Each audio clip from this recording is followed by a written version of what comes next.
네, 2024학년도 대입 수시 모집 원서 접수가 오늘부터 시작됐습니다. 올해는 전체 대입 정원의 78.8%를 수시 모집으로 뽑습니다.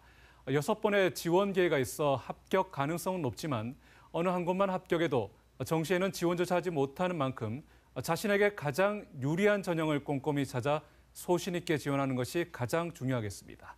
이상원 기자 보도합니다. 대구의 한 고등학교 진학 지도실. 고3 수험생이 수시 모집 원서 접수를 어떻게 할지 교사와 상담하고 있습니다. 얼마 전 치른 수능 9월 모의평가 가채점 결과와 6월 모의평가 결과를 중심으로 6번의 지원 기회를 효율적으로 활용해 자신에게 가장 유리한 전형을 찾는 것이 관건입니다. 고등학교를 다니면서 열심히 준비한 생기부를 종합적으로 평가받을 수 있는 학생부 종합전형에 지원할 생각입니다. 6장 중에 3장은 상향 지원을, 그리고 나머지는 안정 지원을 할 생각이고, 제가 지원한 대학들이 대부분 면접이 있는 종합 전형이다 보니 면접 준비 또한 열심히 하고 있습니다. 학생부 종합, 학생부 교과 전형 등 모집 인원의 90% 정도가 학생부 전형이어서 당락의 최대 변수가 되고 있는데, 수도권 대학과 지역 대학 간 모집 비율이 크게 차이가 나는 점을 유념해야 합니다.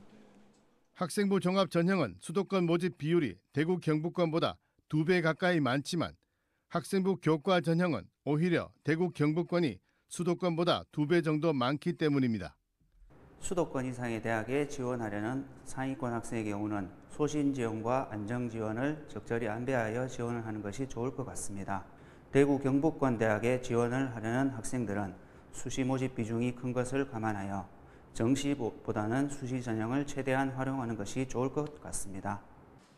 수시보다 정시에 주력할 때도 수능 시험에서 좋지 않은 결과가 나올 때에 대비해 수시 지원을 검토하는 것이 필요합니다.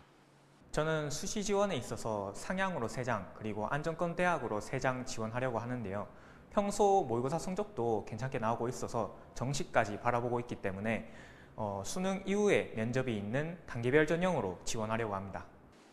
수능 결과를 보고 응시 여부를 선택할 수 있도록 논술, 면접 등 대학별 고사 실시일을 수능 이후에 있는 전형을 중심으로 지원을 검토하는 것이 좋습니다.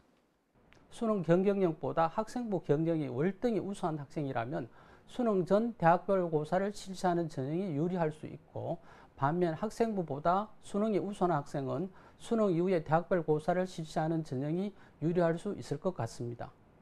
선택형 수능 영향으로 올해도 자연계 우위 현상이 이어질 것으로 보여 인문계열 학생은 수능 최저학력 기준 때문에 탈락하지 않도록 수학 과목 학습량을 늘리는 등 철저한 대비가 필요합니다. MBC 뉴스 이상원입니다.